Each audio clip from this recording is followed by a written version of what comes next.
ਸਵਾਗਤ। ਦਿੱਲੀ ਔਰ ਪੰਜਾਬ ਦਾ ਟਕਰਾਅ ਕੋਈ ਪਹਿਲਾ ਟਕਰਾਅ ਨਹੀਂ, ਇਹ ਮੁੱਢ ਕਦੀਮੋਂ ਤੁਰਿਆ ਆਉਂਦਾ ਹੈ। ਜਿਸ ਮੰਜ਼ਰ ਦਾ ਮੈਂ ਜ਼ਿਕਰ ਕਰਨ ਲੱਗਾ ਉਹ ਹੈ 27 ਦਸੰਬਰ 1953 ਦਾ, ਔਰ ਵਾਕਿਆ ਫਤਿਹਗੜ੍ਹ ਸਾਹਿਬ ਦੀ ਧਰਤੀ ਤੇ ਵਾਪਰਦਾ, ਸ਼ਹੀਦਾਂ ਦੀ ਧਰਤੀ ਤੇ। ਪੰਡਿਤ ਜਵਾਹਰ ਲਾਲ ਨਹਿਰੂ ਬਜਿੱਦ ਸੀਗੇ ਉਸ ਧਰਤੀ ਤੋਂ ਸਿਆਸੀ ਭਾਸ਼ਣ ਦੇਣ ਲਈ। ਮਾਸਟਰ ਤਾਰਾ ਸਿੰਘ ਸਾਹਮਣੇ ਖਲੋ ਜਾਂਦੇ ਆ ਔਰ ਪੰਡਿਤ ਜਵਾਹਰ ਲਾਲ ਨਹਿਰੂ ਨੂੰ ਬਿਰੰਗ ਮੁੜਨਾ ਪੈਂਦਾ ਹੈ, ਲਾਠੀਚਾਰਜ ਵੀ ਹੁੰਦੇ ਆ। ਸਰਦਾਰ ਸਾਹਿਬ, ਸਰਦਾਰ ਗੁਰਚਰਨਜੀਤ ਸਿੰਘ ਲਾਂਬਾ ਜਿਹੜੇ ਕਿ ਸਿੱਖ ਸਕਾਲਰ ਨੇ ਸਾਡੇ ਨਾਲ ਆ। ਸਰਦਾਰ ਸਾਹਿਬ, ਉਹ ਵਾਕਿਆ ਸੁਣਾਇਓ ਜ਼ਰਾ ਜੀ। ਇਹ ਗੱਲ ਹੈ ਜੀ 27 ਦਸੰਬਰ 1953 ਦੀ।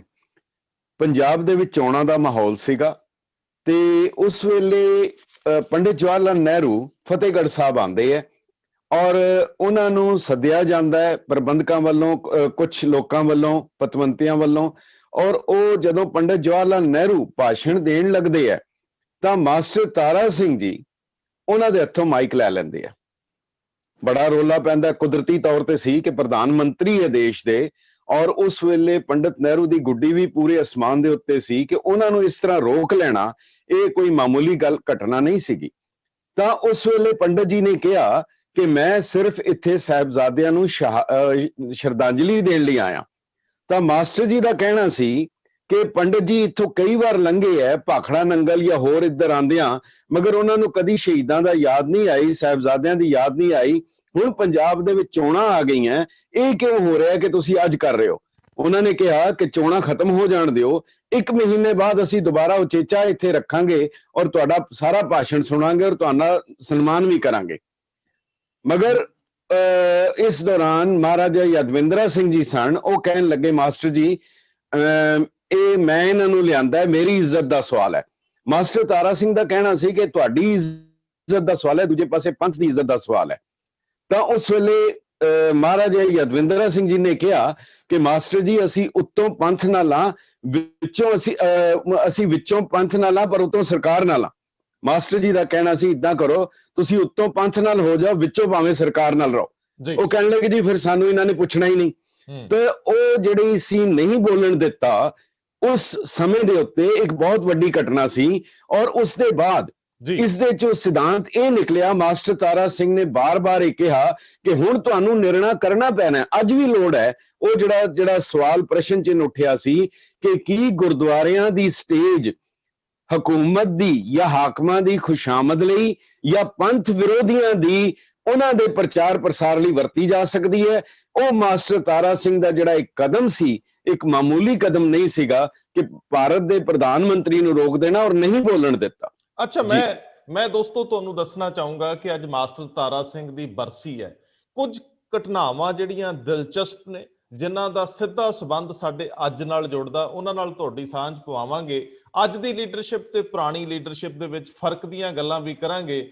ਲੇਕਿਨ ਮੈਂ ਸਭ ਤੋਂ ਪਹਿਲਾਂ ਲਾਂਬਾ ਸਾਹਿਬ ਇਹ ਪੁੱਛਣਾ ਚਾਹੂੰਗਾ, ਕਿਉਂਕਿ ਤੁਸੀਂ ਬਹੁਤ ਸਾਰੀਆਂ ਕਿਤਾਬਾਂ ਪੜ੍ਹੀਆਂ, ਇਤਿਹਾਸ ਦੇ ਵਿੱਚੋਂ ਵਿੱਚ ਦੀ ਲੰਘੇ ਹੋ। ਮੈਨੂੰ ਇਹ ਦੱਸੋ ਕਿ ਮਾਸਟਰ ਤਾਰਾ ਸਿੰਘ ਤੇ ਇਹ ਵੀ ਇਲਜ਼ਾਮ ਆਉਂਦਾ ਹੈ, ਪੰਥ ਰਤਨ ਭਾਵੇਂ ਉਹਨਾਂ ਨੂੰ ਕਿਹਾ ਗਿਆ, ਪੰਥ ਖਤਰੇ ਦਾ ਨਾਰਾ ਵੀ ਮਾਸਟਰ ਤਾਰਾ ਸਿੰਘ ਵੱਲੋਂ ਦਿੱਤਾ ਜਾਂਦਾ ਰਿਹਾ। ਲੇਕਿਨ ਅੱਜ ਵੀ ਲੋਕ ਇਹ ਕਹਿੰਦੇ ਆ ਕਿ ਜਦੋਂ ਪਾਰਟੀਸ਼ਨ ਹੋਣੀ ਸੀ, 47 ਚ ਵੰਡ ਹੋਣੀ ਸੀ, ਸਿੱਖਾਂ ਨੂੰ ਨਿਆਂ ਨਾ ਮਿਲਣ ਦਾ ਕਾਰਨ ਉਦੋਂ ਦੀ ਲੀਡਰਸ਼ਿਪ ਦੀਆਂ ਅਣਗਹਿਲੀਆਂ, ਲਾਪਰਵਾਹੀਆਂ ਜਾਂ ਘੱਟ ਵਿਜ਼ਨਰੀ ਹੋਣਾ। ਮੈਨੂੰ ਦੱਸਿਓ, ਉਦੋਂ ਦੇ ਵੀ ਕੁਝ ਘਟਨਾਕ੍ਰਮ ਤੁਹਾਡੇ ਕੋਲ ਹੈਗੇ? ਕਿਉਂਕਿ ਮੈਨੂੰ ਪਤਾ ਉਹ ਪਟੇਲ ਨਾਲ ਵੀ ਉਲਝ ਗਏ, ਮੁਸਲਿਮ ਲੀਗ ਨਾਲ ਵੀ ਉਲਝ ਗਏ, ਕਈ ਐਸੀਆਂ ਘਟਨਾਵਾਂ ਜਿਹੜੀਆਂ ਮੈਂ ਤੁਹਾਡੇ ਤੋਂ ਲੈਣੀਆਂ, ਪਰ ਮੈਨੂੰ ਉਹ ਕਲੀਅਰ ਕਰ ਦਿਓ ਕਿ ਜਿਹੜੇ ਹੁਣ ਤੱਕ ਵੀ ਦੋਸ਼ ਆਇਦ ਹੁੰਦੇ ਆ ਉਹਨਾਂ ਦਾ ਨਿਪਟਾਰਾ ਹੁੰਦਾ। ਰੰਧਾਵਾ ਸਾਹਿਬ ਬਹੁਤ ਸਪਸ਼ਟ ਹੈ, ਬਿਲਕੁਲ ਉਹਦੇ ਚ ਕੋਈ ਦੁਬਿਧਾ ਨਹੀਂ ਹੈਗੀ। ਉਹ ਸਾਰੇ ਦੇ ਸਾਰੇ ਡਾਕੂਮੈਂਟ ਮੌਜੂਦ ਹੈਗੇ ਹੈ ਜਿਹੜੇ ਕਿ ਉਸ ਵੇਲੇ ਦੇ ਹੈ। ਔਰ ਉਹਦੇ ਵਿੱਚ ਇੱਕ ਗੱਲ ਸਮਝਣ ਵਾਲੀ ਹੈ ਕਿ ਜਦੋਂ ਅੰਗਰੇਜ਼ਾਂ ਨੇ ਡਿਸਾਈਡ ਕਰ ਲਿਆ, ਇਹ ਨਿਰਣਾ ਲੈ ਲਿਆ ਕਿ ਉਹ ਭਾਰਤ ਨੂੰ ਛੱਡ ਕੇ ਜਾਣਗੇ, ਉੱਥੇ ਉਹਨਾਂ ਨੇ 2 ਨੇਸ਼ਨ ਥਿਊਰੀ ਦਿੱਤੀ। 23 ਮਾਰਚ 1940 ਨੂੰ ਮੁਸਲਿਮ ਲੀਗ ਨੇ ਲਾਹੌਰ ਦੇ ਵਿੱਚ ਕਰਾਰਦਾਦ ਤੇ ਪਾਕਿਸਤਾਨ ਪਾਸ ਕੀਤੀ। ਉਸ ਦੇ ਵਿੱਚ ਇੱਕ ਮਤਾ ਪਾਸ ਕੀਤਾ ਔਰ ਉਹਦੇ ਤੇ ਉਹਨਾਂ ਨੇ ਕਿਹਾ ਕਿ ਅਸੀਂ ਇੱਕ ਬੰਦਾ ਮਰ ਜਾਵਾਂਗੇ ਮਗਰ ਇਸ ਮਤੇ ਤੇ ਫੁੱਲ ਚੜਾਵਾਂਗੇ। ਉਹ ਮਤਾ ਸੀ ਜਿਹੜਾ ਉਸ ਮਤੇ ਦੇ ਵਿੱਚ ਸੀ ਕਿ ਪੂਰੇ ਦਾ ਪੂਰਾ ਪੰਜਾਬ, ਪੂਰਾ ਸਿੰਧ, ਅਫਗਾਨਿਸਤਾਨ, ਇਹ ਸਾਰੇ ਦਾ ਸਾਰਾ ਜਿਹੜਾ ਇਲਾਕਾ ਹੈਗਾ, ਇਹ ਸ਼ੁਰੂ ਤੋਂ ਸਦੀਆਂ ਤੋਂ ਮੁਸਲਮਾਨਾਂ ਦੇ ਅੰਡਰ ਰਿਹਾ, ਮੁਸਲਿਮ ਹਕੂਮਤ ਰਿਹਾ। ਕੁਝ ਸਮੇਂ ਲਈ ਇੱਥੇ ਮਹਾਰਾਜਾ ਰਣਜੀਤ ਸਿੰਘ ਦਾ ਰਾਜ ਰਿਹਾ, ਪਰ ਇਹ ਮੁਸਲਿਮ ਸਟੇਟ ਹੈ। ਇਹ ਸਾਰੇ ਦਾ ਸਾਰਾ ਇਸਲਾਮਿਕ ਸਟੇਟ ਬਣੇਗਾ ਜਿਹੜੀ ਸ਼ਰਅ ਦੇ ਮੁਤਾਬਕ ਹੋਏਗੀ। ਹੁਣ ਇਹ ਜਿਹੜਾ ਪਾਸ ਕਰ ਦਿੱਤਾ ਗਿਆ, ਔਰ ਕਾਂਗਰਸ ਹਮੇਸ਼ਾ ਤੇ ਦੇਸ਼ ਦੀ ਵੰਡ ਨਹੀਂ ਮੰਨਾਂਗੇ, ਧਰਮ ਦੇ ਆਧਾਰ ਤੇ ਨਹੀਂ ਵੰਡਾਂਗੇ, ਅਸੀਂ ਧਰਮ ਨਿਰਪੱਖ ਹਾਂ, ਅਸੀਂ ਸੈਕੂਲਰ ਹਾਂ। ਪਰ ਅਚਾਨਕ ਹੀ ਮਹਾਤਮਾ ਗਾਂਧੀ ਨੇ ਵੀ ਕਿਹਾ ਸੀ ਕਿ ਭਾਰਤ ਮੇਰੀ ਮਾਤਾ, ਮੈਂ ਇਹਦੇ ਦੋ ਟੁਕੜੇ ਨਹੀਂ ਹੋਣ ਦਿਆਂਗਾ। ਪਰ ਦੇਖੋ ਹੈਰਾਨੀ ਔਰ ਕਿਤਨੀ ਵੱਡੀ ਗੱਲ ਹੈ ਕਿ ਉਹਨਾਂ ਨੇ ਰਾਜਾ ਗਾਂਧੀ ਫਾਰਮੂਲਾ ਦੇ ਕੇ ਕਾਂਗਰਸ ਨੇ ਟੂ ਨੇਸ਼ਨ ਥਿਊਰੀ ਮੰਨ ਲਈ, ਔਰ ਸਿੱਖਾਂ ਨੂੰ, ਪੂਰੇ ਪੰਜਾਬ ਨੂੰ ਪਾਕਿਸਤਾਨ ਨੂੰ ਦੇਣਾ ਮੰਨ ਲਿਆ। ਇਹ ਤੁਸੀਂ ਕਦੀ ਬੈਠ ਕੇ ਉਸ ਮੰਜ਼ਰ ਨੂੰ ਕਦੀ ਸੋਚੋ। ਉਸ ਵੇਲੇ ਸਿੱਖਾਂ ਦੀ ਕੁੱਲ ਆਬਾਦੀ ਪੰਜਾਬ ਦੇ ਵਿੱਚ 80 ਲੱਖ ਸੀ, ਪੂਰੇ ਹਿੰਦੁਸਤਾਨ 'ਚ 80 ਲੱਖ ਸੀ। ਇਹਨੂੰ ਬਹੁਤ ਧਿਆਨ ਦੇਣ ਵਾਲੀ ਗੱਲ ਹੈ। ਪੂਰੇ ਹਿੰਦੁਸਤਾਨ ਵਿੱਚ ਸਿੱਖਾਂ ਦੀ ਆਬਾਦੀ 80 ਲੱਖ ਸੀ। 50 ਲੱਖ ਪੰਜਾਬ ਵਿੱਚ ਸੀ, 30 ਲੱਖ ਬਾਕੀ ਹਿੰਦੁਸਤਾਨ ਸੀ। ਤਾਰਾ ਸਿੰਘ ਨੂੰ ਇੱਕ ਪਾਸੇ ਕਰ ਦਿਓ, ਉਸ ਵੇਲੇ ਸਾਰੇ ਦਾ ਸਾਰਾ ਪੰਥ ਇਕੱਠਾ ਸੀ। ਹਾਂ, ਅਗਵਾਈ ਮਾਸਟਰ ਤਾਰਾ ਸਿੰਘ ਦੀ ਮੰਨੀ ਸਾਰਿਆਂ ਨੇ, ਹਿੰਦੂਆਂ ਨੇ ਵੀ ਮੰਨੀ, ਸਿੱਖਾਂ ਨੇ ਵੀ ਮੰਨੀ, ਪੂਰੇ ਪੰਜਾਬ ਦੇ ਵਿੱਚ ਉਹਨਾਂ ਨੇ ਮੰਨੀ। ਸੋ ਉਹਨਾਂ ਨੇ ਇਹ ਕਿਹਾ ਕਿ ਦਰਅਸਲ ਇਹ ਦੇਸ਼ ਦੇ ਟੁਕੜੇ ਨਹੀਂ ਹੋ ਰਹੇ, ਇਹ ਸਿੱਖ ਕੌਮ ਦੇ ਦੋ ਟੁਕੜੇ ਹੋ ਰਹੇ ਆ। ਜਿਹੜੇ 50 ਲੱਖ ਅਗਰ ਉਹਦੇ ਵਿੱਚੋਂ ਪੰਜਾਬ ਅਗਰ ਇਸਲਾਮਿਕ ਸ਼ਰੀਆ ਲਾ ਦੇ ਅੰਡਰ ਚਲਾ ਜਾਂਦਾ ਹੈ, ਔਰ ਦੂਜੇ ਪਾਸੇ 30 ਲੱਖ ਹਿੰਦੁਸਤਾਨ 'ਚ ਆ ਜਾਂਦਾ ਹੈ, ਇਹ ਦੇਸ਼, ਇਹ ਕੌਮ ਦੇ ਦੋ ਟੁਕੜੇ ਦੋਨੋਂ ਪਾਸੇ ਮਾਰੇ ਜਾਣਗੇ। ਇਹ ਅਸੀਂ ਕਦੀ ਪ੍ਰਵਾਨ ਨਹੀਂ ਕਰ ਸਕਦੇ, ਕਿਉਂਕਿ ਮਾਸਟਰ ਤਾਰਾ ਸਿੰਘ ਹਮੇਸ਼ਾ ਕਹਿੰਦੇ ਹੁੰਦੇ ਸੀ, ਮੇਰਾ ਦੇਸ਼ ਉਹ ਹੈ ਜਿਹਦੇ ਵਿੱਚ ਪੰਥ ਵਸਦਾ ਜੀ। ਮੈਂ ਦੇਸ਼ ਦੀ ਖਾਤਰ ਮੈਂ ਪੰਥ ਨਹੀਂ ਛੱਡ ਸਕਦਾ, ਪੰਥ ਦੀ ਖਾਤਰ ਮੈਂ ਦੇਸ਼ ਛੱਡ ਸਕਦਾ। ਇਹ ਬੜੀ ਵੱਡੀ ਗੱਲ ਸੀ। ਔਰ ਉਸ ਵੇਲੇ ਜਦੋਂ ਇਹ ਹਾਲਾਤ ਬਣੇ ਆ ਤਾਂ ਸਰਦਾਰ ਕਪੂਰ ਸਿੰਘ ਦੀ ਸਾਚੀ ਸਾਖੀ ਹੈ ਜਿਹੜੀ ਓਰੀਜਨਲ ਹੈ, ਬਾਅਦ ਵਿੱਚ ਉਹਦੇ ਵਿੱਚ ਵੀ ਤਬਦੀਲੀ ਕੀਤੀ ਗਈ ਹੈ। ਉਹ ਓਰੀਜਨਲ ਸਾਖੀ ਸਰਦਾਰ ਕਪੂਰ ਸਿੰਘ ਦੀ ਜ਼ਰੂਰ ਪੜਨ ਵਾਲੀ ਹੈ, ਜਿਹੜੀ ਦਸਤਖਤ ਕੀਤੀ ਹੋਈ ਮੇਰੇ ਕੋਲ ਮੌਜੂਦ ਵੀ ਹੈ। ਉਹਦੇ ਵਿੱਚ ਉਹਨਾਂ ਨੇ ਲਿਖਿਆ ਕਿ ਮੁਸਲਿਮ ਲੀਗ ਨੇ ਮਾਸਟਰ ਤਾਰਾ ਸਿੰਘ ਨੂੰ ਕਿਹਾ, ਅਸੀਂ ਤੁਹਾਨੂੰ ਸਬ ਨੇਸ਼ਨ ਸਟੇਟਸ ਦੇਵਾਂਗੇ, ਯਾਨੀ ਤੁਹਾਨੂੰ ਕੌਮ ਮੰਨਣ ਲਈ ਤਿਆਰ ਨਹੀਂ ਹੈਗੇ। ਕਿ ਕੋਈ ਜ਼ਿੰਦਾ ਕੌਮ ਦੇ ਟੁਕੜੇ ਵੀ ਕਰਵਾ ਲਵੇ ਔਰ ਇੱਕ ਕੌਮ ਹੋਣ ਦਾ ਹੱਕ ਵੀ ਗਵਾ ਲਵੇ, ਇਹ ਕਿਸ ਤਰ੍ਹਾਂ ਹੋ ਸਕਦਾ ਸੀ? ਔਰ ਇਹ ਜਿਹੜੀ ਗੱਲ ਸੀ, ਉਹਨਾਂ ਨੇ ਨਿਰਣਾ ਕਰ ਲਿਆ ਪੰਥ ਨੇ, ਕੇਵਲ ਮਾਸਟਰ ਤਾਰਾ ਸਿੰਘ ਨੇ ਨਹੀਂ। ਉਸ ਵੇਲੇ ਘੱਟੋ ਘੱਟ 20-25 ਕਾਨਫਰੰਸਾਂ ਹੋਈਆਂ, ਹਰ ਇੱਕ ਦੇ ਵਿੱਚ ਇੱਕੋ ਗੱਲ ਸੀ ਕਿ ਪੰਥ ਕਿੱਦਾਂ ਬਚੇਗਾ, ਪੰਥ ਨੂੰ ਬਚਾਉਣਾ ਹੈਗਾ, ਇਹ ਕਿਸ ਤਰ੍ਹਾਂ ਬਚ ਸਕਦਾ ਹੈ? ਕਿਉਂਕਿ ਰਾਜ ਹੁਣ ਵੋਟਾਂ ਦਾ ਆ ਰਿਹਾ ਹੈ, 101 ਗਦਾ 100 ਸ਼ੇਰਾਂ ਤੇ ਰਾਜ ਕਰੇਗਾ। ਕਿਉਂਕਿ ਇਹ ਬੜੀ ਸਿੰਪਲ ਗੱਲ ਹੈ। ਇਕਬਾਲ ਨੇ ਵੀ ਕਿਹਾ ਸੀ ਕਿ ਇਹ ਜਿਹੜਾ ਜਮਹੂਰੀਅਤ ਹੈ, ਇਹ ਜਿਹੜੀ ਡੈਮੋਕ੍ਰੇਸੀ ਹੈ, ਇਹਦੇ 'ਚ ਸਿਰ ਗਿਣੇ ਜਾਂਦੇ ਹੈ, ਤੋਲੇ ਨਹੀਂ ਜਾਂਦੇ, ਸਿਰਾਂ ਦੀ ਕੀਮਤ ਨਹੀਂ ਪੈਂਦੀ। ਉਹ ਜਿਹੜੀ ਪਹਿਲੇ ਸਿੱਖਾਂ ਦੀ ਕੀਮਤ ਪੈਂਦੀ ਸੀ, ਹੁਣ ਗਿਣਤੀ ਨਾਲ ਹੋਣਾ ਹੈ, ਔਰ ਅਸੀਂ ਦੇਖ ਵੀ ਰਹੇ ਹਾਂ। ਇਸ ਕਰਕੇ ਉਹ 3 ਮਾਰਚ 1947 ਨੂੰ ਅਸੈਂਬਲੀ, ਇਸ ਤੋਂ ਪਹਿਲੇ ਘਟਨਾ ਬੜੀ ਇੰਪੋਰਟੈਂਟ ਹੈ, ਪੰਜਾਬ ਦੇ ਵਿੱਚ ਖਿਜ਼ਰ ਹਯਾਤ ਟਿਵਾਣਾ ਦੀ ਮਿਨਿਸਟਰੀ ਸੀ, ਉਹ ਚੀਫ ਮਿਨਿਸਟਰ ਸਨ। ਪਰ ਉਹਨਾਂ ਨੇ ਇਸਤੀਫਾ ਦੇ ਦਿੱਤਾ ਮੁਸਲਿਮ ਲੀਗ ਦੇ ਦਬਾਅ ਥੱਲੇ ਆ ਕੇ। ਉਹ ਯੂਨੀਅਨਿਸਟ ਮਿਨਿਸਟਰੀ ਜੀ, ਉਹ ਇਸਤੀਫਾ ਦੇ ਦਿੱਤਾ। ਦੁਬਾਰਾ ਚੋਣਾਂ ਹੋਈਆਂ, ਮੁਸਲਿਮ ਲੀਗ ਨੇ ਪਾਕਿਸਤਾਨ ਦੇ ਨਾਂ ਤੇ ਚੋਣ ਲੜੀ ਔਰ ਪਾਕਿਸਤਾਨ ਮੁਸਲਿਮ ਲੀਗ ਜਿੱਤ ਗਈ।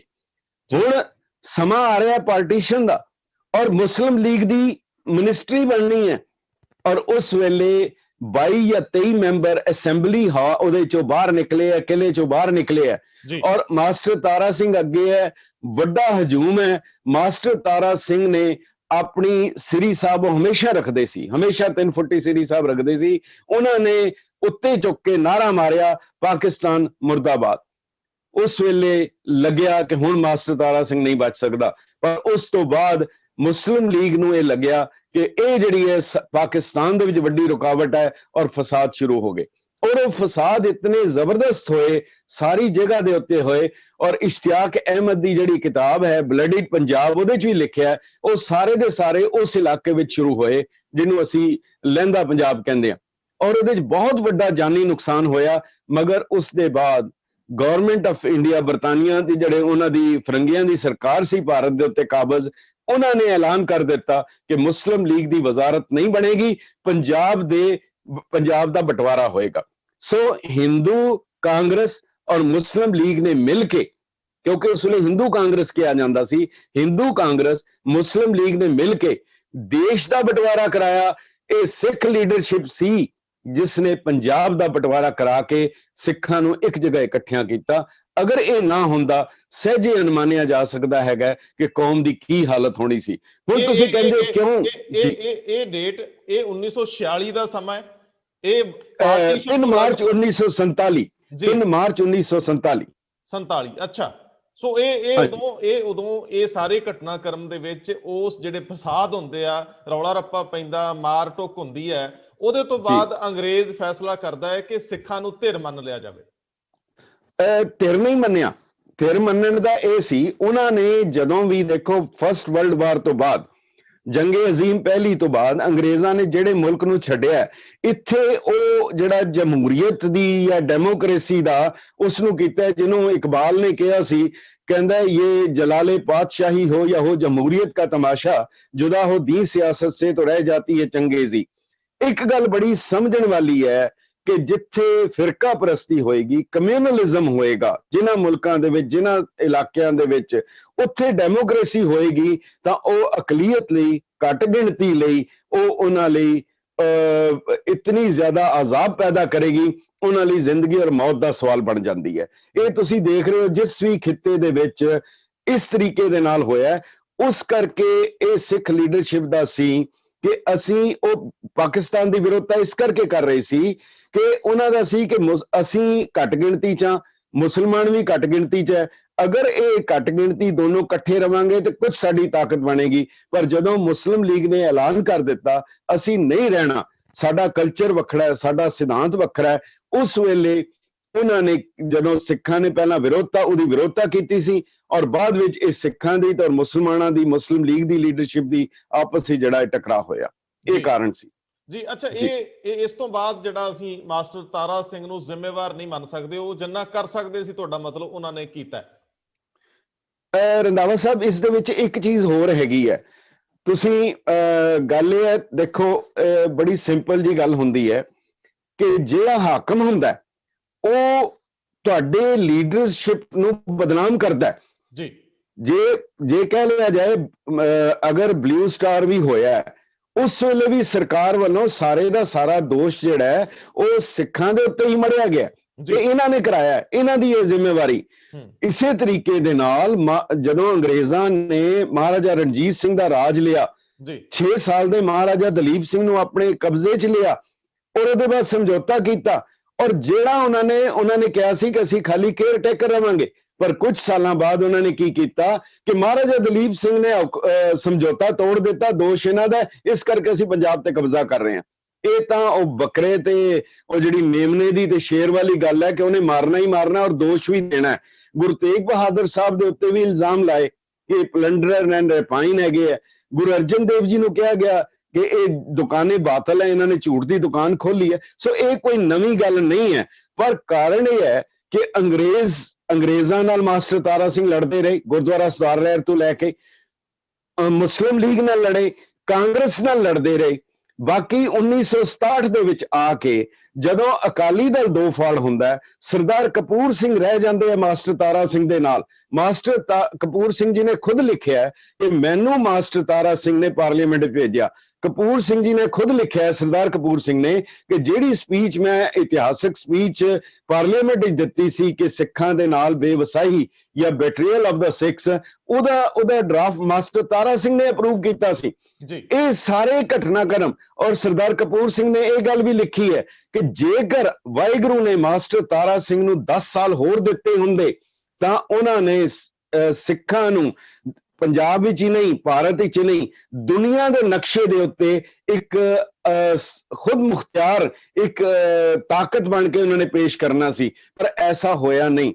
ਔਰ ਇਹ ਜਿਹੜੀ ਗੱਲ ਸਰਦਾਰ ਕਪੂਰ ਸਿੰਘ ਦੀ ਸਾਰੀ ਹੈ, ਉਹਨਾਂ ਦੇ ਨਾਂ ਦੇ ਉੱਤੇ ਹੀ ਸਰਦਾਰ ਕਪੂਰ ਸਿੰਘ ਦੀ ਉਹ ਸਾਚੀ ਸਾਖੀ ਦੇ ਵਿੱਚ, ਓਰੀਜਨਲ ਵਿੱਚ ਉਹ ਸਾਰਾ ਕੁਝ ਸੀ। ਪਰ ਬਾਅਦ ਵਿੱਚ ਕਿਹੜਾ ਇਲਜ਼ਾਮ ਹੈ ਜਿਹੜਾ ਮਾਸਟਰ ਤਾਰਾ ਸਿੰਘ ਤੇ ਨਹੀਂ ਲਗਾਇਆ ਗਿਆ। ਮੈਂ ਡਾਕਟਰ ਜੀ.ਐਸ. ਗਰੇਵਾਲ ਸਾਹਿਬ ਨੂੰ ਪੁੱਛਿਆ, ਇਤਿਹਾਸਕਾਰ ਹੈਗੇ ਹੈ, ਉਹਨਾਂ ਨੂੰ ਪੁੱਛਿਆ ਕਿ ਕੀ ਕਾਰਨ ਹੈ। ਉਹਨਾਂ ਨੇ ਬਹੁਤ ਵੱਡੀ ਕਿਤਾਬ ਵੀ ਲਿਖੀ ਹੈ, ਮਾਸਟਰ ਤਾਰਾ ਸਿੰਘ ਇਨ ਸਿੱਖ ਹਿਸਟਰੀ। ਉਹਨਾਂ ਦਾ ਜਵਾਬ ਸੀ, ਜਿਨ੍ਹਾਂ ਅਕਾਲੀਆਂ ਨੇ ਮਾਸਟਰ ਤਾਰਾ ਸਿੰਘ ਨੂੰ ਧੱਕੇ ਮਾਰ ਕੇ ਬਾਹਰ ਕੱਢਿਆ ਸੀ, ਉਹ ਉਹਨਾਂ ਦੀ ਤਾਰੀਫ ਕਿੱਦਾਂ ਕਰ ਸਕਦੇ।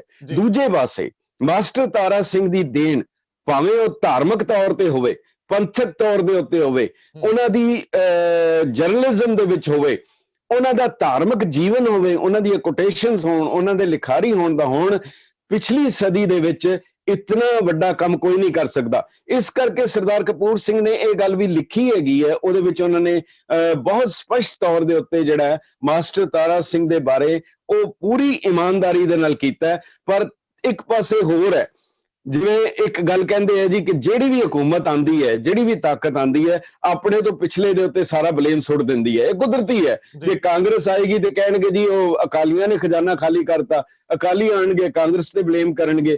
ਸੋ ਇਹ ਜਿਹੜੀ ਇੱਕ ਪਿਰਤ ਸੀ ਸੰਸਾਰ ਦੇ ਇਤਿਹਾਸ ਵਿੱਚ। ਅਮਰੀਕਾ ਦੇ ਇੱਕੋ ਜਾਰਜ ਵਾਸ਼ਿੰਗਟਨ ਸੀ ਜਿਹਨੇ ਕਹਿੰਦੇ ਪਿਛਲੀ ਹਕੂਮਤ ਤੇ ਦੋਸ਼ ਨਹੀਂ ਦਿੱਤਾ। ਉਹਦਾ ਕਾਰਨ ਸੀ ਉਹਦੇ ਕੋਲ ਪਿਛਲੀ ਹਕੂਮਤ ਹੈ ਹੀ ਨਹੀਂ ਸੀ, ਉਹ ਪਹਿਲਾ ਸੀਗਾ, ਉਹ ਦੇ ਨਹੀਂ ਸਕਿਆ। ਹੁਣ ਜਿਨ੍ਹਾਂ ਨੇ ਕੁਝ ਨਹੀਂ ਕਰਨਾ ਜਾਂ ਕਰ ਨਹੀਂ ਪਾਏ, ਉਹਨਾਂ ਲਈ ਇੱਕ ਈਜ਼ੀ ਛਿਣਕਣਾ ਹੱਥ ਵਿੱਚ ਆ ਗਿਆ ਕਿ ਮਾਸਟਰ ਤਾਰਾ ਸਿੰਘ ਨੇ ਨਹੀਂ ਲਿਆ, ਇਸ ਕਰਕੇ ਅਸੀਂ ਨਹੀਂ ਲੈ ਸਕੇ। ਉਸ ਵੇਲੇ ਦੀਆਂ ਸਾਰੀਆਂ ਲਿਖਤਾਂ ਮੌਜੂਦ ਹੈ, ਮਾਊਂਟ ਬੈਟਨ ਦੀਆਂ ਲਿਖਤਾਂ ਮੌਜੂਦ ਹੈ। ਜਿਹੜੇ ਅਫਸਰ ਸੀ, ਇੱਕ ਵੀ ਜ਼ਿਲ੍ਹਾ ਨਹੀਂ ਸੀ ਜਿਹਦੇ ਵਿੱਚ ਸਿੱਖਾਂ ਦੀ ਮੈਜੋਰਿਟੀ ਹੁੰਦੀ। ਰਾਜ ਮੈਜੋਰਿਟੀ ਨਾਲ ਹੋਣਾ ਸੀ, ਗਿਣਤੀ ਦੇ ਨਾਲ ਹੋਣਾ ਸੀ, ਹੋਰ ਕੋਈ ਤਰੀਕਾ ਨਹੀਂ ਸੀ ਅਪਣਾਇਆ ਜਾਣਾ। ਔਰ ਇਸ ਕਰਕੇ ਬਾਅਦ ਵਿੱਚ ਵੀ ਜਿਹੜੀ 47 ਤੋਂ ਬਾਅਦ ਜਦੋਜਹਿਦ ਹੋਈ ਹੈ, ਉਹ ਵੀ ਸਿੱਖਾਂ ਦੀ ਇਸ ਕਰਕੇ ਹੋਈ ਹੈ ਕਿ ਉਹਨਾਂ ਦੀ ਗਿਣਤੀ ਘੱਟ ਸੀ। ਇਸ ਕਰਕੇ ਅਖੀਰ ਵਿੱਚ ਆ ਕੇ ਮਾਸਟਰ ਤਾਰਾ ਸਿੰਘ ਦਾ ਸਾਫ਼ ਹੋ ਗਿਆ ਕਿ ਇਸ ਦੁਨੀਆ ਦੇ ਵਿੱਚ ਉਹ ਕੌਮ ਰਹਿ ਸਕਦੀ ਹੈ, ਉਹ ਜ਼ਿੰਦਾ ਰਹਿ ਸਕਦੀ ਹੈ ਜਿਹਦੇ ਕੋਲ ਜਾਂ ਵੀਟੋ ਪਾਵਰ ਹੋਏ ਜਾਂ ਮੈਜੋਰਿਟੀ ਹੋਏ।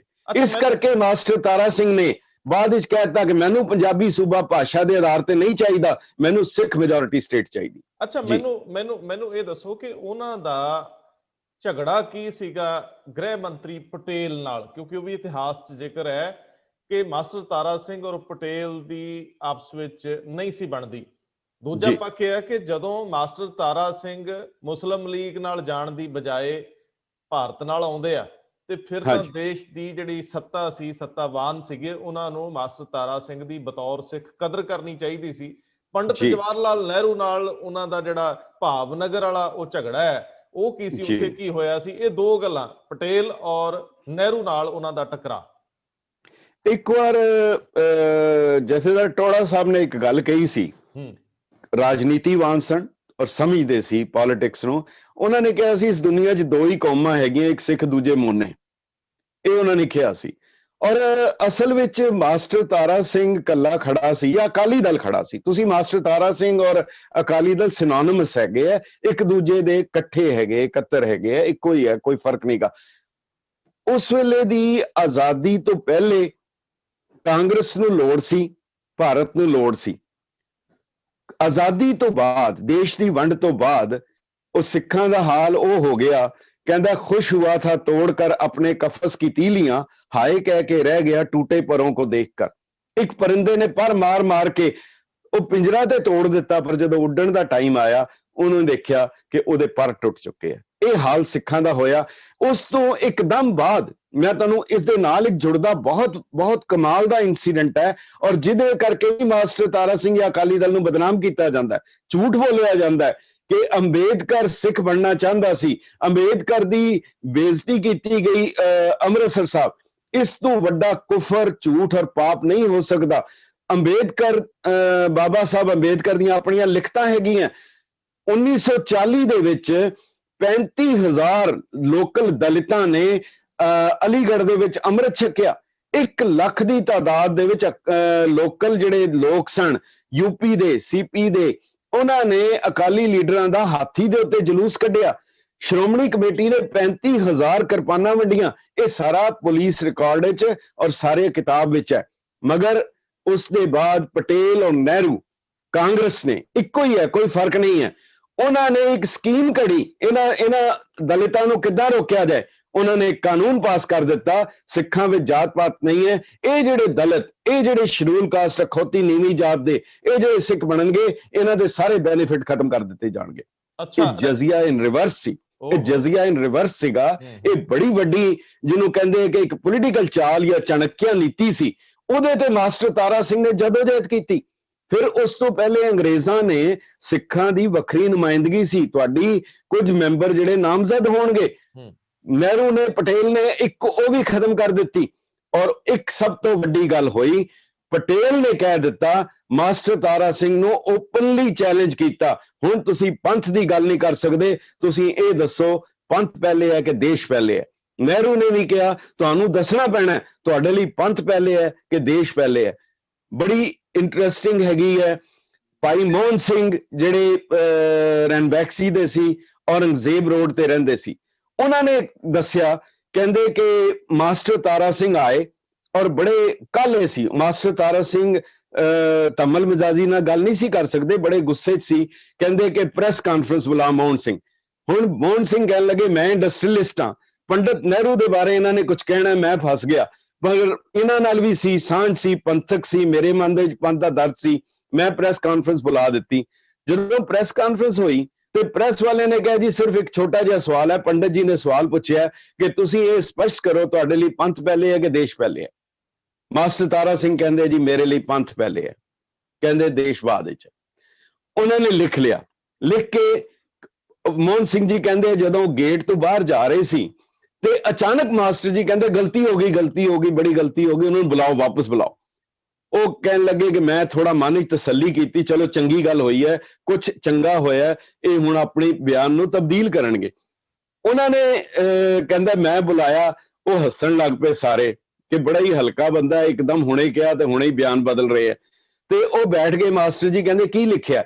ਉਹ ਕਹਿੰਦੇ ਜੀ ਅਸੀਂ ਪੁੱਛਿਆ ਸੀ, ਪੰਡਤ ਜੀ ਕਹਿੰਦੇ ਕਿ ਪੰਥ ਪਹਿਲੇ ਹੈ ਕਿ ਦੇਸ਼ ਪਹਿਲੇ ਹੈ, ਤੇ ਤੁਸੀਂ ਕਿਹਾ ਪੰਥ ਪਹਿਲੇ ਹੈ। ਕਹਿੰਦੇ ਇਹਨੂੰ ਕੱਟ ਦਿਓ, ਕੱਟ ਦਿਓ। ਕਹਿੰਦੇ ਨਹੀਂ ਤੁਸੀਂ ਲਿਖਾਓ ਜੋ ਲਿਖਣਾ। ਕਹਿੰਦੇ ਨਹੀਂ ਤੁਸੀਂ ਇਹਨੂੰ ਕੱਟੋ, ਪਹਿਲੇ ਕੱਟ ਦਿੱਤਾ। ਮਾਸਟਰ ਜੀ ਕਹਿੰਦੇ ਇੱਥੇ ਲਿਖੋ ਮੇਰੇ ਲਈ ਪਹਿਲਾਂ ਵੀ ਪੰਥ ਹੈ ਤੇ ਬਾਅਦ ਵਿੱਚ ਵੀ ਪੰਥ ਹੈ। ਵਾਹ, ਇਹ ਸਪਿਰਿਟ ਸੀ, ਕਮਾਲ। ਇਹ ਸਪਿਰਿਟ ਸੀ।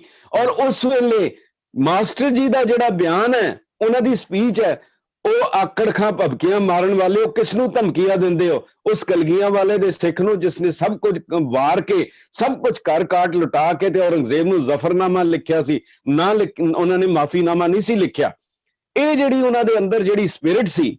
ਔਰ ਇਸ ਦੌਰਾਨ ਜਦੋਂ ਸੰਤ ਫਤਿਹ ਸਿੰਘ ਜੀ ਦਾ ਮਰਨ ਵਰਤ ਸੀਗਾ, ਮਾਸਟਰ ਤਾਰਾ ਸਿੰਘ, ਹਾਲਾਂ ਮਾਸਟਰ ਜੀ ਦੇ ਔਰ ਪੰਡਤ ਨਹਿਰੂ ਦਾ ਇਹ ਬਲੋ ਹਾਰਟ ਬਲੋ ਕੋਲਡ ਦਾ ਰਿਸ਼ਤਾ ਚੱਲਦਾ ਸੀ।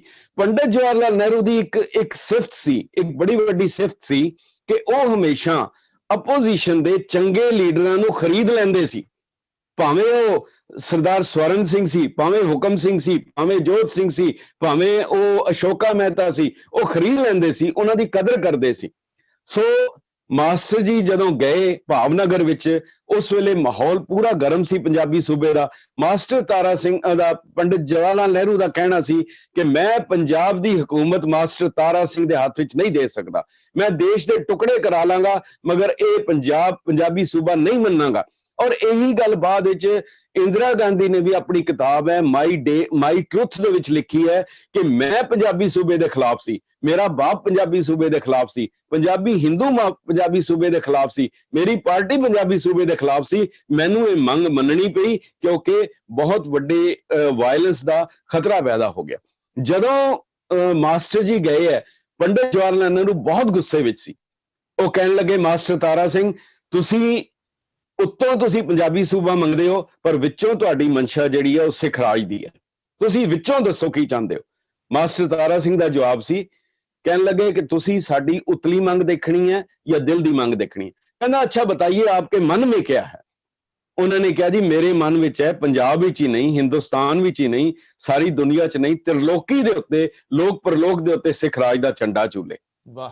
ਪੰਡਿਤ ਨਹਿਰੂ ਕਹਿੰਦੇ ਆ आप जिना जैसी बातें कर रहे हो। ਤੇ ਮਾਸਟਰ ਤਾਰਾ ਸਿੰਘ ਦਾ ਜਵਾਬ ਇਹ ਲਿਖਤੀ ਹੈ, ਸਾਰਾ ਰਿਕਾर्ड है।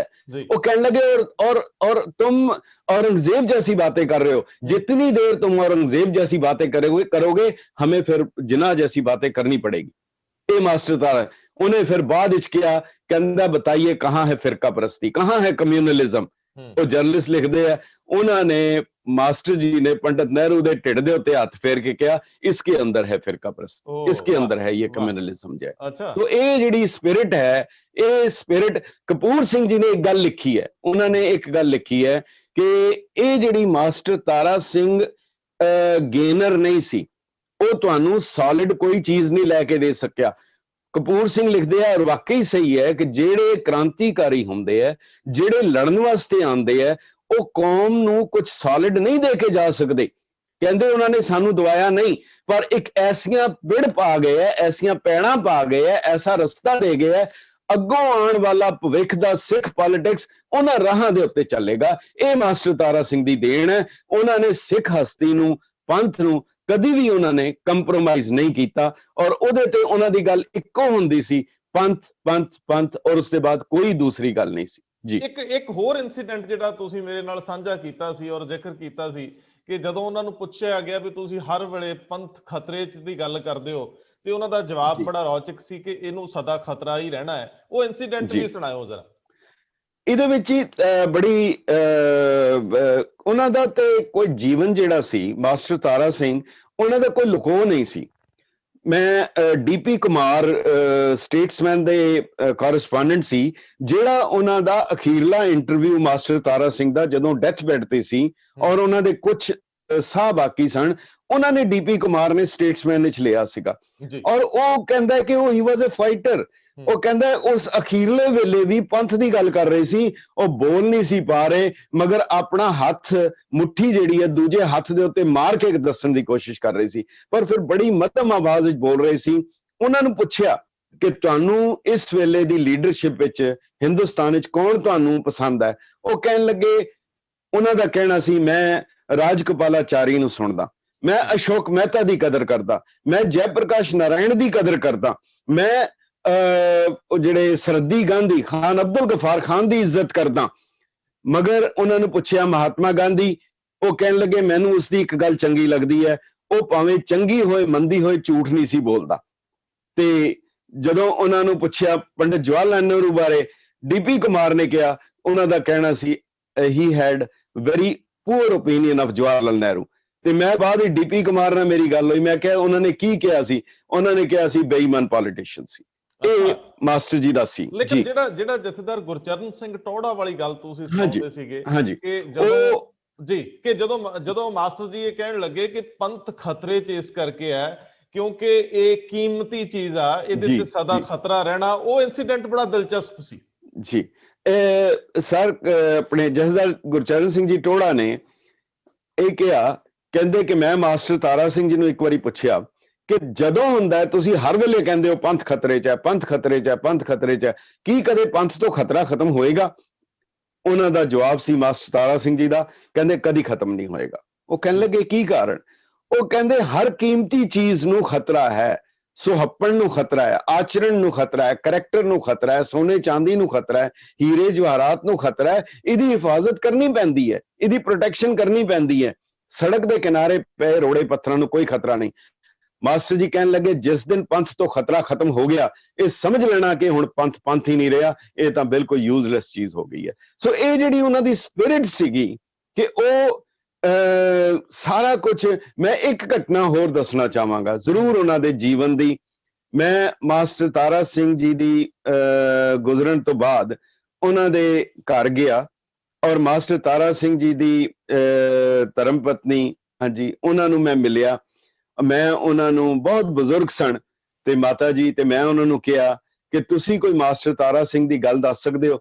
ਉਹ ਸਿੱਧੀ ਸਾਦੀ ਜਿਵੇਂ ਆਮ ਇੱਕ ਪੰਜਾਬੀ ਔਰਤ ਹੁੰਦੀ ਹੈ, ਬਜ਼ੁਰਗ ਔਰਤ ਹੈ, ਉਹ ਕਹਿਣ ਲੱਗੇ ਮੈਂ ਕੀ ਦੱਸਾਂ, ਮੈਂ ਕੀ ਕਹਿ ਸਕਨੀ ਆ, ਮੈਂ ਕੁਝ ਨਹੀਂ ਕਹਿ ਸਕਨੀ। ਮੈਂ ਕਹਿੰਦੀ ਕੁਝ ਤੇ ਗੱਲ ਯਾਦ ਹੋਏਗੀ। ਉਹ ਕਹਿਣ ਲੱਗੇ ਹਾਂ ਮੈਨੂੰ ਇੱਕ ਗੱਲ ਯਾਦ ਹੈ ਕਿ ਜਦੋਂ ਮੈਂ ਨਵੀਂ ਵਿਆਹੀ ਆਈ, ਪਹਿਲੀ ਵਾਰੀ ਆਈ ਉਹਨਾਂ ਦੇ ਕੋਲ, ਸਾਡਾ ਮੀਆਂ ਬੀਵੀ ਦੇ ਤੌਰ ਤੇ ਜਦੋਂ ਸਾਡੀ ਪਹਿਲੀ ਮੁਲਾਕਾਤ ਹੋਈ, ਤਾਂ ਉਸ ਵੇਲੇ ਪਹਿਲੀ ਗੱਲ ਜਿਹੜੀ ਸਾਡੀ ਗੱਲਬਾਤ ਹੋਈ, ਉਹ ਮਾਸਟਰ ਤਾਰਾ ਸਿੰਘ ਨੇ ਗੱਲ ਸ਼ੁਰੂ ਕੀਤੀ। ਉਹ ਕਹਿਣ ਲੱਗੇ ਇੱਕ ਗੱਲ ਯਾਦ ਰੱਖੀ, ਇਹ ਜਿਹੜੀ ਮਾਇਆ ਹੈ, ਇਹ ਜਿਹੜਾ ਪੈਸਾ ਹੈ, ਇਹ ਪਾਪਾਂ ਬਾਝੋਂ ਹੋਵੇ ਨਹੀਂ, ਮੋਇਆ ਸਾਥ ਨਾ ਜਾਈ। ਉਸ ਦੇ ਬਾਅਦ ਉਹ ਕਹਿਣ ਲੱਗੇ ਕਿ ਮੈਂ ਉਹਨਾਂ ਦੇ ਨਾਲ ਕਦੀ ਪੈਸਿਆਂ ਦੀ ਗੱਲ ਨਹੀਂ ਕੀਤੀ, ਬਹੁਤ ਕਦੀ ਗੱਲ ਹੀ ਨਹੀਂ ਕੀਤੀ। ਔਰ ਕਹਿੰਦੇ ਉਸ ਵੇਲੇ ਹਾਲਤ ਇਹ ਹੋ ਗਈ ਕਿ 2-3 ਦਿਨ ਤੋਂ ਸਾਡੇ ਘਰ ਚੁੱਲ੍ਹਾ ਨਹੀਂ ਸੀ ਜਲਿਆ। ਉਹਨਾਂ ਦੇ ਕਹਿਣ ਲੱਗੇ, ਮਾਤਾ ਜੀ ਦੱਸਣ ਲੱਗੇ, ਮੈਂ ਮਾਸਟਰ ਜੀ ਨੂੰ ਕਿਹਾ ਕਿ ਇਹ ਪੰਥ ਦਾ ਤੁਹਾਡੇ ਕੋਲ ਅਕਾਲੀ ਦਲ ਦਾ 50,000 ਰੁਪਇਆ ਪਿਆ ਹੋਇਆ, 50,000 ਰੁਪਇਆ ਪਿਆ, ਇਹਦੇ ਚੋਂ ਅਗਰ ਮੈਂ 5 ਰੁਪਏ ਲੈ ਲਾਂ ਤੇ ਘੱਟੋ ਘੱਟ ਬੱਚਿਆਂ ਨੂੰ ਰੋਟੀ ਖਵਾ ਦਿਆਂ। ਇਹ ਖਾਲੀ ਕਹਿਣ ਦੀਆਂ ਗੱਲਾਂ ਨਹੀਂ ਹੈ। ਮਾਸਟਰ ਜੀ ਦਾ ਜਵਾਬ ਸੀ, ਤੇਰਾ ਕੀ ਖਿਆਲ ਹੈ, ਮੈਂ ਜਾਣਦੇ ਬੁੱਝਦਿਆਂ ਆਪਣੇ ਬੱਚਿਆਂ ਨੂੰ ਜ਼ਹਿਰ ਖਵਾ ਦਿਆਂ? ਇਹ ਸਪਿਰਿਟ ਸੀ ਜਿਹੜੀ ਮਾਸਟਰ ਤਾਰਾ ਸਿੰਘ ਦਾ ਜੀਵਨ ਸੀ ਔਰ ਉਹਨਾਂ ਦਾ ਆਚਰਣ ਦਾ ਜੀਵਨ। ਇਸ ਤੋਂ ਅੰਦਾਜ਼ਾ ਲਗਾਓ 1927 ਤੁਸੀਂ 100 ਸਾਲ ਪਹਿਲੇ ਪੰਜਾਬੀ ਲਿਟਰੇਚਰ ਦੇ ਵਿੱਚ ਮਾਸਟਰ ਤਾਰਾ ਸਿੰਘ ਦੀ ਕਿਤਾਬ ਹੈ ਗ੍ਰਸਤ ਧਰਮ ਸਿੱਖਿਆ ਜੀ। ਉਹਨਾਂ ਨੇ ਕਰੈਕਟਰ ਦੇ ਉੱਤੇ ਕਿ ਕਰੈਕਟਰ ਖਰਾਬ ਹੋਣ ਦਾ ਕਾਰਨ ਕੀ ਹੈ, ਇਸ ਤੋਂ ਬਚਿਆ ਕਿੱਦਾਂ ਜਾ ਸਕਦਾ ਹੈ, ਔਰ ਮਾਸਟਰ ਜੀ ਨੇ ਉਸ ਵੇਲੇ ਲਿਖਿਆ।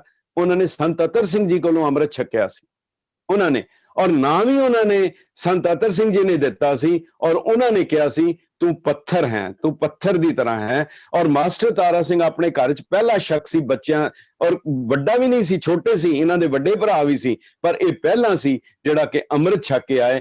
ਘਰਦਿਆਂ ਨੇ ਸ਼ੁਰੂ ਵਿੱਚ ਨਾਰਾਜ਼ਗੀ ਜ਼ਰੂਰ ਜ਼ਾਹਿਰ ਕੀਤੀ ਕਿ ਤੂੰ ਕੈਸਾ ਧਾਰੀ ਹੋ ਗਿਆ, ਪਰ ਜੋ ਕਿ ਸਹਿਜਧਾਰੀ ਪਰਿਵਾਰ ਸੀ, ਪਰ ਉਹਨਾਂ ਦਾ ਜੀਵਨ ਦੇਖ ਕੇ ਉਹਨਾਂ ਦੇ ਛੋਟੇ ਭਰਾ, ਉਹਨਾਂ ਦੇ ਵੱਡੇ ਭਰਾ, ਉਹ ਸਾਰੇ ਦੇ ਸਾਰੇ ਸਾਰਾ ਪਰਿਵਾਰ ਜਿਹੜਾ ਸੀ ਉਹ ਅੰਮ੍ਰਿਤਧਾਰੀ ਹੋ ਗਿਆ। ਇਹ ਮਾਸਟਰ ਇੱਕ ਹਿੰਦੂ ਤੋਂ ਸਿੱਖ ਬਣ ਗਏ, ਹਿੰਦੂ ਤੋਂ ਸਿੱਖ ਬਣ ਗਏ। ਔਰ ਜੀ, ਔਰ ਮੈਂ ਫਿਰ ਉਹਦੇ ਚ ਜਿਹੜਾ ਹਵਾਲਾ ਜੁੜਦਾ ਦਿੱਲੀ ਦੀ ਸਟੇਜ ਦੇ ਉੱਤੇ ਜਿਹੜੇ ਡਾਕਟਰ ਸੁਸ਼ੀਲਾ ਨਈਅਰ ਦਾ ਜਿਹੜਾ ਮੈਂ ਆਪ ਨੂੰ ਦੱਸਿਆ ਸ਼ਾਇਦ, ਹਾਂਜੀ ਉਹ ਬੜਾ ਦਿਲਚਸਪ ਸੀਗਾ। ਇਹ ਹੈਲਥ ਮਿਨਿਸਟਰ ਸੀਗੇ ਦੇਸ਼ ਦੇ, ਹਾਂਜੀ। ਤਾਂ ਸੁਸ਼ੀਲਾ ਨਈਅਰ, ਲਾਜਪਤ ਰਾਏ, ਇਹ ਸਾਰੇ ਜਿੰਨੇ ਸੀ ਇਹ ਆਰੀਆ ਸਮਾਜੀ ਲੀਡਰ ਸਨ। ਤਾਂ ਸੁਸ਼ੀਲਾ ਨਈਅਰ ਨੇ ਦਿੱਲੀ ਦੀ ਸਟੇਜ ਦੇ ਉੱਤੇ, ਗੁਰਪੁਰਬ ਦੀ ਸਟੇਜ ਸੀ, ਤਾਂ ਪ੍ਰਬੰਧਕ ਬੁਲਾ ਲੈਂਦੇ ਆ ਤੇ ਉੱਥੇ ਉਹਨਾਂ ਨੇ ਕਹਿ ਦਿੱਤਾ कि सिख पैदा हुए थे हिंदुओं की रक्षा के लिए, अब हिंदू अपनी रक्षा के काबिल हो गए हैं, अब इनकी क्या आवश्यकता है, यानी असी एक हो जाइए, असी एकता कर लीए, मुड़ इको बन जाइए। उस वेले मास्टर जी खड़े हो गए, कहन लगे सुशीला नैयर नूं कि इस तरह है कि मैं एक हिंदू तो सिख बनया, मैं सिर्फ 2 सवाल पूछने हैं, मैनू जवाब दे दो, मैं हो सकता मुड़ हिंदू बन जाऊं। वो कहंदे जी पूछिए। मास्टर जी ने कहा कि सिख क्यों पैदा हुए? कहते हिंदुओं की रक्षा के लिए। कहते हिंदू क्यों पैदा हुए? कोई जवाब नहीं। कहते एवें ही। कहते हो सकता है तुहानू कल फिर लोड़ पै जाए, जे तुसी खत्म करता फिर की करोगे? और ये गल सही है। जदों पीस मिशन दी मीटिंग सी, पीस कमीशन दी मीटिंग सी, मास्टर तारा सिंह हर वेले 3 फुटी किरपान रखते सी। महात्मा गांधी ने उन्होंने टॉन्ट करके कहा, हालांकि महात्मा गांधी ने तो इत्थों तक कहता सी गुरु गोबिंद सिंह गुमराह देश भगत थे क्योंकि वो कृपान रखते थे। तो महात्मा गांधी ने मास्टर जी नूं कहा, मास्टर जी ये पीस मिशन की मीटिंग है, तुसी ये कृपान इत्थे क्यों लैके आए हो? मास्टर जी का जवाब सी तुम्हारी रक्षा के लिए, हो सकता है तैनूं लोड़ पै जाए, तेरी रक्षा लई चाहिदी है। सो ये जिहड़ी उन्हां दी स्पष्टवादिता सी। और खास करके एक इंसीडेंट जिहड़ा कि लैरी कॉलिंस ने भी लिखिया और उन्हां दी किताब दे विच है कि जदों फसाद पूरे जोर ते सी, चारे पासे तो सी, महाराजा पटियाला ने भी बड़ी मदद की, उन्होंने भी हथियार दिते और सारे पासियों सारियां पार्टियां हथियार इकट्ठे कर रही सी। कपूरथले मैनू सरदार मनजीत सिंह जिहड़े मास्टर तारा सिंह दे पीए सी, उन्होंने एक इंसीडेंट दस्सिया। वो कहन लगे कि अकाली दल ने उस वेले सरदार ईश्वर सिंह मजैल, ऊधम सिंह नागोके, मास्टर तारा सिंह, दर्शन सिंह फेरूमान, ये सारे सन। और ज्ञानी करतार सिंह जिन्हां नूं दिमाग किया जांदा सी, इन्हां ने इन्हां ने भेजिया। ज्ञानी करतार सिंह जी और मनजीत सिंह गए कपूरथले दे महाराजे कोल कि सानू 1100 राइफलां चाहीदियां जी। मनजीत सिंह जी कहंदे है कपूरथले दे महाराजे ने कहा कि मैं तुहानू 1300 राइफलां देवांगा, पर एक तुसी इत्थे वायदा करो कि जे किधरे सिख आजाद हो जाते हैं तां कपूरथला रियासत आजाद होएगी जी। तां ओ ज्ञानी करतार सिंह कहन लगे एडा वड्डा फैसला असी किस तरह कर सकते हैं, असी किदां कह सकते हैं? वो कहंदे जी पुछ के आओ। कहंदे असी अमृतसर साहब आ गए ते उन्हां नूं पुछिया मास्टर जी, वो ते कहंदे तुहानू 1300 राइफलां दिन्ने आ, पर तुहानू वायदा करो कि जे सिख आजाद हो गए ते कपूरथला रियासत आजाद हो जाएगी। वो कहंदे मनजीत सिंह कहंदे मास्टर जी ने 1 सैकंड नहीं लाया, कहंदे मंजूर है, दे देतियां, हो गया, मंजूर है। वो कहने लगे असी बड़े हैरान हो गए कि एडा वड्डा फैसला ये किस तरह कह दिता, एकदम कह दिता। वो कहंदे कि अगले दिन जदों क्रिप्स मिशन की मीटिंग सी, ਉਹਦੇ ਵਿੱਚ ਸਾਰੇ ਕਾਂਗਰਸ ਦੇ ਲੀਡਰ, ਮੁਸਲਿਮ ਲੀਗ ਦੇ ਲੀਡਰ ਸੀ ਤੇ ਉਸ ਵੇਲੇ ਸਰ ਸਟੈਫਰਡ ਕ੍ਰਿਪਸ ਨੇ, ਉਹਨਾਂ ਕੋਲ ਇੰਟੈਲੀਜੈਂਸ ਦੀਆਂ ਰਿਪੋਰਟਾਂ ਆ ਗਈਆਂ ਤੇ ਉਹਨਾਂ ਨੇ ਮਾਸਟਰ ਜੀ ਨੇ ਕਦਮ ਅੰਦਰ ਰੱਖਿਆ ਤੇ ਮਨਜੀਤ ਸਿੰਘ ਕਹਿੰਦੇ ਮੈਂ ਨਾਲ ਸੀ ਤੇ ਕ੍ਰਿਪਸ ਕਹਿੰਦਾ ਮਾਸਟਰ ਜੀ, ਮਾਸਟਰ ਤਾਰਾ ਸਿੰਘ ਅਜੇ ਕੋਈ ਫੈਸਲਾ ਨਹੀਂ ਹੋਇਆ, ਕੋਈ ਗੱਲ ਨਹੀਂ ਹੋਈ ਤੇ ਤੁਸੀਂ ਸਟੇਟਾਂ ਵੰਡਣੀਆਂ ਵੀ ਸ਼ੁਰੂ ਕਰ ਦਿੱਤੀਆਂ, ਤੁਸੀਂ ਕਪੂਰਥਲਾ ਦੇ ਦਿੱਤਾ। ਬੜੀ ਕਹਿੰਦੇ ਆ ਮਨਜੀਤ ਸਿੰਘ ਕਹਿੰਦੇ ਮੇਰੇ ਪੈਰਾਂ ਥੱਲਿਓਂ ਜ਼ਮੀਨ ਖਿਸਕ ਗਈ ਕਿ ਇਹ ਕੀ ਹੋ ਗਿਆ। ਹੁਣ ਮਾਸਟਰ ਤਾਰਾ ਸਿੰਘ ਕੀ ਜਵਾਬ ਦੇਗਾ ਜਿਹਨੂੰ ਕਹਿੰਦੇ ਕਿ ਰੰਗੇ ਹੱਥ ਫੜੇ ਗਏ। ਉਸ ਵੇਲੇ ਮਾਸਟਰ ਤਾਰਾ ਸਿੰਘ ਬੜੇ ਖਿੜਖਿੜਾ ਕੇ ਹੱਸੇ, ਬਹੁਤ ਜ਼ੋਰ ਦੀ ਹੱਸੇ। ਉਹ ਕਹਿੰਦਾ ਕ੍ਰਿਪਸ ਕਹਿੰਦਾ ਮਾਸਟਰ ਤਾਰਾ ਸਿੰਘ ਮੈਂ ਬੜਾ ਸੀਰੀਅਸ ਸਵਾਲ ਪੁੱਛ ਰਿਹਾ ਔਰ ਤੂੰ ਹੱਸ ਰਿਹਾ। ਮਾਸਟਰ ਜੀ ਦਾ ਜਵਾਬ ਸੀ ਮੈਂ ਤੁਹਾਨੂੰ ਬਹੁਤ ਸਿਆਣਾ ਸਮਝਿਆ ਸੀ ਪਰ ਤੁਸੀਂ ਹੈ ਨਹੀਂ। ਕਹਿੰਦਾ ਕੀ ਮਤਲਬ? ਕਹਿੰਦੇ ਉਹਨੇ ਮੇਰੇ ਕੋਲੋਂ ਕਪੂਰਥਲਾ ਮੰਗਿਆ, ਮੈਂ ਉਹਨੂੰ ਕਿਹਾ ਲੈ ਲੈ। ਤੂੰ ਮੇਰੇ ਕੋਲ ਲੰਡਨ ਮੰਗ, ਮੈਂ ਤੈਨੂੰ ਲਿਖ ਕੇ ਦੇ ਦਿੰਦਾ, ਲੰਡਨ ਤੇਰਾ ਹੋ ਗਿਆ, ਮੇਰੇ ਪਿਓ ਦਾ ਹੈਗਾ ਜਿਹੜਾ ਮੈਂ ਵੰਡ ਸਕਾਂ। ਜਿਹੜੀ ਮੇਰੀ ਚੀਜ਼ ਹੀ ਨਹੀਂ ਮੈਨੂੰ ਦੇਣ ਚ ਕੀ ਹਰਜ। ਸੋ ਇਹ ਜਿਹੜੀ ਹਾਜ਼ਰ ਜਵਾਬੀ ਕਹਿ ਲੋ ਜਾਂ ਸੋਚ ਕਹਿ ਲੋ, ਇਹ ਇੱਕ ਬੜੀ ਅਦੁੱਤੀ ਸੀਗੀ ਜਿਹੜੀ ਕਿ ਹਰ ਵੇਲੇ, ਮਗਰ ਉਹਨਾਂ ਇਸ ਕਰਕੇ ਸੀ ਉਹ ਕਹਿੰਦੇ ਹੁੰਦੇ ਸੀ ਕਿ ਸੱਚੇ ਬੰਦੇ ਨੂੰ ਸੱਚੀ ਗੱਲ ਫੁਰਦੀ ਹੈ। ਔਰ ਇੱਕ ਗੱਲ ਹੋਰ ਕਹਿੰਦੇ ਹੁੰਦੇ ਸੀ, ਉਹਨਾਂ ਦੀ ਬੜੀ ਮਸ਼ਹੂਰ ਹੈ, ਕਹਿੰਦੇ ਕਿ ਜੇ ਪਿੰਡ ਦੇ ਥਾਣੇਦਾਰ ਦਾ ਕੁੱਤਾ ਮਰ ਜਾਏ ਸਾਰਾ ਪਿੰਡ ਅਫਸੋਸ ਕਰਨ ਜਾਂਦਾ, ਪਰ ਜੇ ਪਿੰਡ ਦੇ ਥਾਣੇਦਾਰ ਮਰ ਜਾਏ ਪਿੰਡ ਦਾ ਕੁੱਤਾ ਵੀ ਨਹੀਂ ਪੁੱਛਣ ਜਾਂਦਾ। ਵਾਹ, ਇਹ ਵਾਕਈ ਅੱਜ ਵੀ ਸੱਚ ਹੈ। ਲੇਕਿਨ ਸਰ ਜਿਹੜੀ ਇੱਕ ਗੱਲ ਰਹਿ ਗਈ ਵਿੱਚੋਂ ਕਿ ਪਟੇਲ ਨਾਲ ਉਹਨਾਂ ਦਾ ਕਾਹਦਾ ਝਗੜਾ ਸੀ? ਪਟੇਲ ਦਾ ਜੀ ਪਟੇਲ ਦਾ ਇਹੀ ਸੀ, ਪਟੇਲ ਨੇ ਚੈਲੰਜ ਕੀਤਾ ਸੀ ਕਿ ਉਹਨੇ ਇੱਕ ਗੱਲ ਕੀ ਕਿ ਪੰਜਾਬੀ ਸੂਬਾ ਨਹੀਂ ਬਣਨ ਦੇਾਂਗੇ। ਉਹਦਾ ਇਹ ਸੀ ਕਿ ਇਹ ਦਲਿਤਾਂ ਨੂੰ ਅਧਿਕਾਰ ਨਹੀਂ ਹੋਏਗਾ ਜਿਹੜੀਆਂ ਰਿਜ਼ਰਵੇਸ਼ਨ ਦਾ।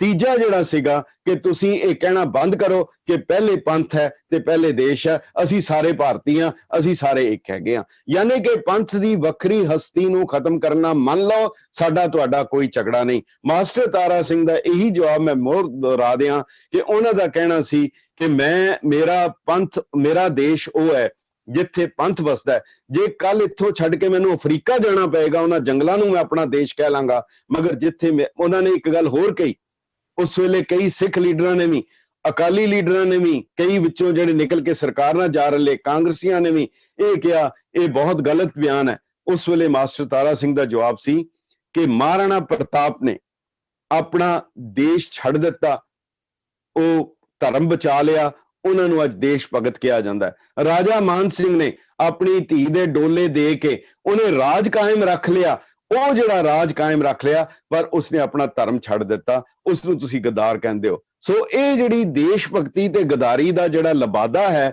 ਇਸ ਨੂੰ ਮਾਸਟਰ ਤਾਰਾ ਸਿੰਘ ਕਲੀਅਰ ਕਰਦੇ ਹੈ। ਮੇਰਾ ਦੇਸ਼ ਉਹ ਹੈ ਜਿੱਥੇ ਮੇਰਾ ਪੰਥ ਵਸਦਾ ਹੈ, ਜਿੱਥੇ ਮੈਂ ਪੰਥ ਦੀ ਖਾਤਰ ਮੈਂ ਦੇਸ਼ ਛੱਡ ਸਕਦਾ, ਦੇਸ਼ ਦੀ ਖਾਤਰ ਮੈਂ ਪੰਥ ਨਹੀਂ ਛੱਡ ਸਕਦਾ। ਮਤਲਬ ਪੰਥ ਜੀਵੇ ਮੈਂ ਉਜੜਾਂ, ਇਹ ਨਾਰਾ ਸੀ।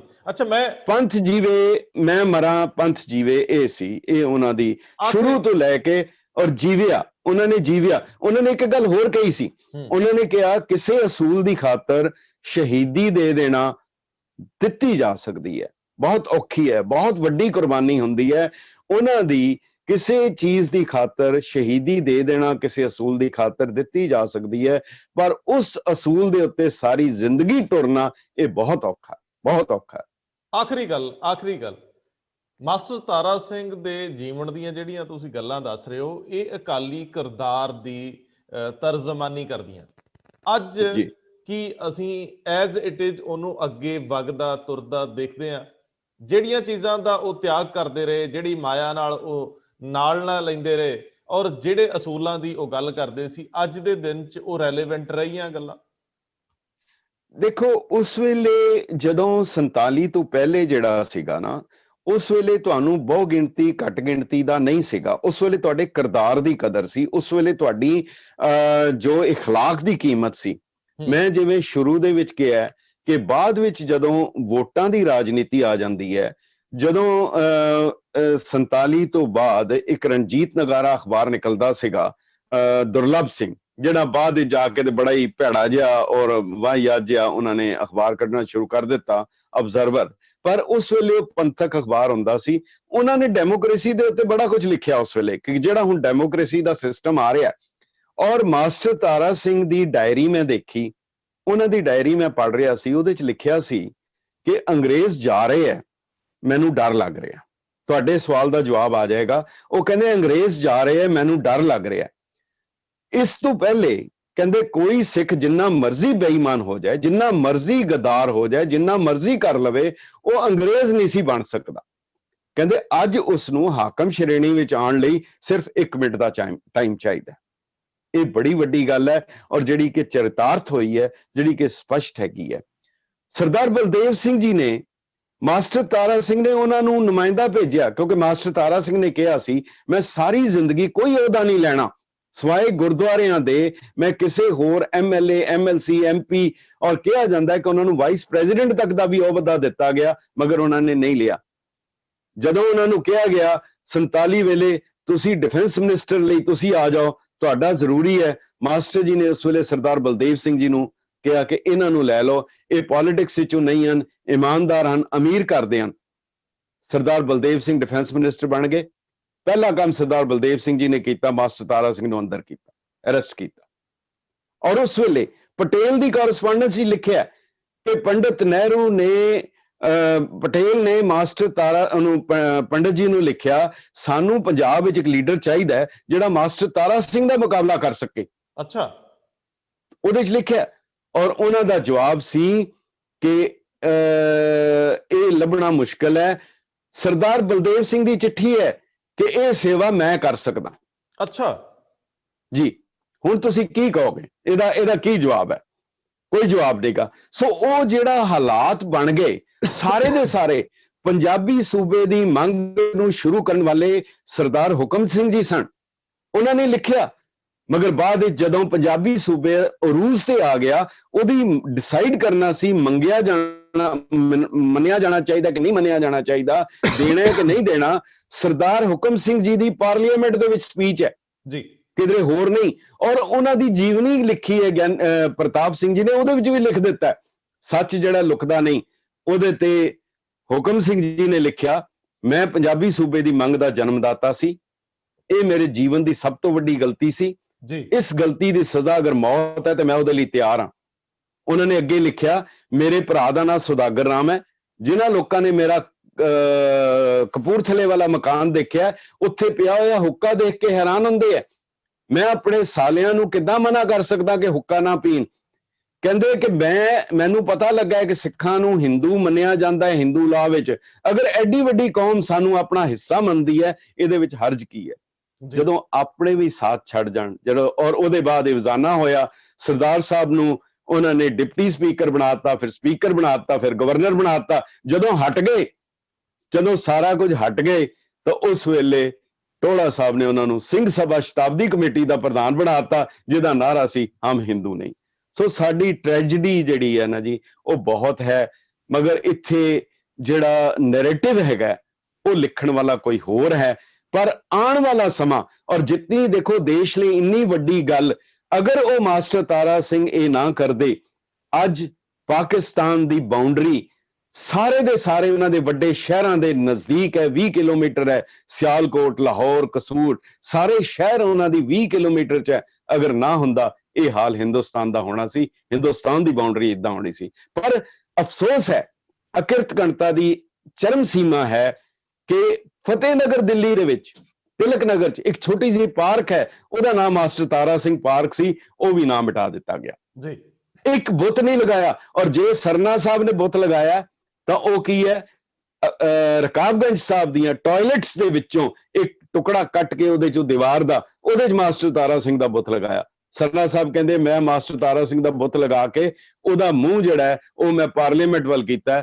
ਮੈਂ ਉਹਨਾਂ ਨੂੰ ਕਿਹਾ ਕਿ ਉਹਨਾਂ ਨੇ ਤਾਂ ਕਦੀ ਪਾਰਲੀਮੈਂਟ ਵੱਲ ਮੂੰਹ ਨਹੀਂ ਸੀ ਕੀਤਾ, ਤੁਸੀਂ ਉਧਰ ਮੂੰਹ ਕਰ ਦਿੱਤਾ। ਸੋ ਮਾਸਟਰ ਤਾਰਾ ਸਿੰਘ ਦੀ ਸਾਰੀ ਕਹਾਣੀ ਅਕਿਰਤ ਘਣਤਾ ਦੀ, ਗੱਦਾਰੀ ਦੀ, ਕੁਰਬਾਨੀ ਦੀ, ਇਹ ਜਿਹੜਾ ਇਤਿਹਾਸ ਹੈ 1885 ਤੋਂ ਲੈ ਕੇ 1967 ਤੱਕ ਦਾ, ਇਹ ਹਰ ਸਿੱਖ ਨੂੰ ਇਮਾਨਦਾਰੀ ਨਾਲ ਪੜ੍ਹਨਾ ਚਾਹੀਦਾ ਹੈ। ਬਹੁਤ ਲੋਕ ਹਨ ਜਿਹੜੇ ਕਿ ਉਸ ਚੀਜ਼ ਨੂੰ ਮਿਟਾਉਣ ਲਈ ਉਹ ਹੁਣ ਕਿਹਦੇ ਹੱਥਾਂ 'ਚ ਖੇਡ ਰਹੇ ਹੈ, ਇਹ ਵਾਹਿਗੁਰੂ ਜਾਣਦਾ।